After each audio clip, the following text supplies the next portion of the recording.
जी नाज़रीन, अभी कुछ और इनसे बातें पूछेंगे, इनके मामलात, इनके वाक़यात जो आप लोग सुनना चाहते हैं।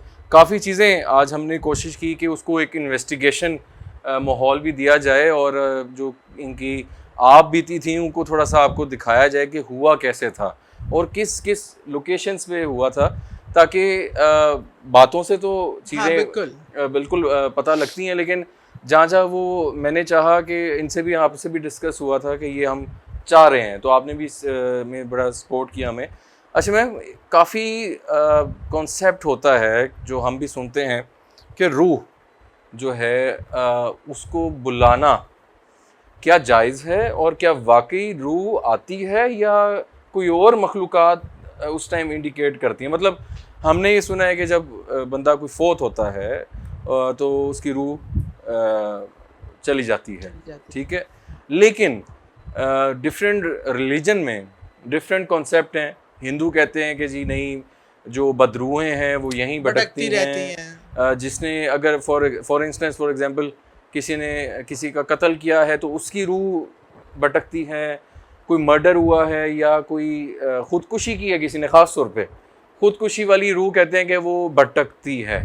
तो इसमें कितनी सच्चाई है, ज़रा देखने वालों को बताएं। अच्छा मैं आपको बताऊं, रूहों के बारे में जितनी मतलब लोगों की मिसअंडरस्टैंडिंग्स हैं उसका कोई इतनी कहानियां रूहों से मंसूब की जाती हैं। जब मैंने इस पे अपना रिसर्च वर्क किया और कुरान और सुन्नत के हवाले से भी, तो रूह का जो है दारोमदार के वो मौत के बाद उसकी क्या अथॉरिटीज़ हैं, वो क्या कर सकती है, उसके क्या इख्तियारात हैं, ये सिर्फ़ और सिर्फ अल्लाह ताला की ही मंशा पे होता है ठीक है। कि किस रूह को वो इजाज़त देते हैं आने जाने की, किसको नहीं है। लेकिन ये हम जो कहते हैं कि उसकी रूह भटक रही थी, ठीक है। इंतकाम ले रही थी, हाँ। असल में ये रूहों से ज़्यादा ये वो करीन है जो आपके साथ पैदा किए जाते हैं, ठीक है। जो हम जिसको हमज़ाद बोलते हमज़ाद, हैं, ठीक है। या वो असल में शयातीन होते हैं। एग्जैक्टली, ठीक है। और ये जो दिखाया जा शब्दाबाजी दिखाई जाती है ना कि जनाब आप रूह बुला रहे हैं और ठीक रूह है। बता रही है, कहीं ये जाहिर भी कर दिए जाते हैं और शक्ल में भी आ जाते हैं।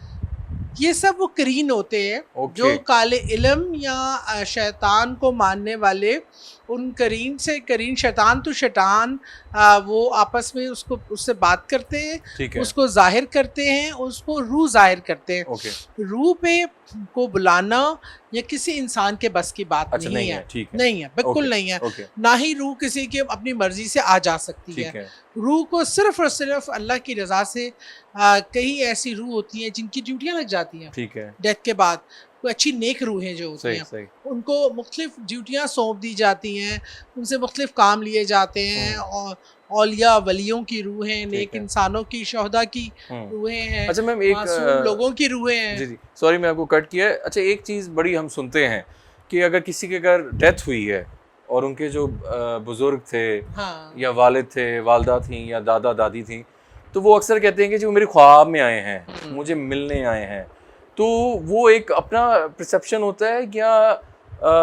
इसी तरह हमज़ात वाली मामला आप समझती हैं? अच्छा मैं बताऊँ, ख्वाब का जो है ना ताल्लुक वो असल है, ठीक है, लेकिन इसमें डिपेंड करता है कि ख्वाब आया सच्ची है। ओके। क्योंकि ख्वाब की टाइमिंग बहुत डिफरेंट, मतलब पता डिपेंड करता है टाइमिंग पे, आप क्या खा के सोए हैं। अगर आप बहुत एसिडिटिक चीज़ें खा के सोते हैं, मिर्च मसाले, तो आपको अजीबो गरीब ख्वाब आते हैं। लेकिन असल सच्चे ख्वाब, लेकिन आप अक्सर अपने बुजुर्गों से मिलते हैं, अपने वालिदैन से मिलते हैं, अपने बहन भाइयों से, बिछड़ों से मिलते हैं, तो वो मुलाकात सही होती है। अच्छा, ठीक है। वो मुलाकात, वो अल्लाह ने एक सिस्टम रखा हुआ है। आपके जिस्म की रूह भी प्रवास करती है, ठीक है, मिलती है, जाती है, आती है।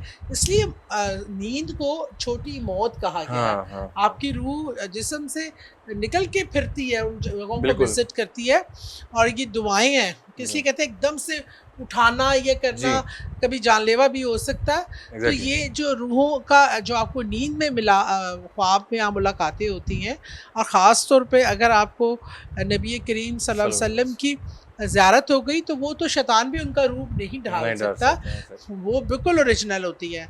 और कभी कभी ये भी हो सकता है कि शैतान किसी हस्ती का रूप धार कर आपको कोई गलत अहकामात दे। हाँ, हाँ। इसलिए रूह का को सही समझने वाला, जो इन ख्वाबों का मतलब जानता है, इसी से हमेशा ख्वाब का मतलब उसी से पूछना चाहिए।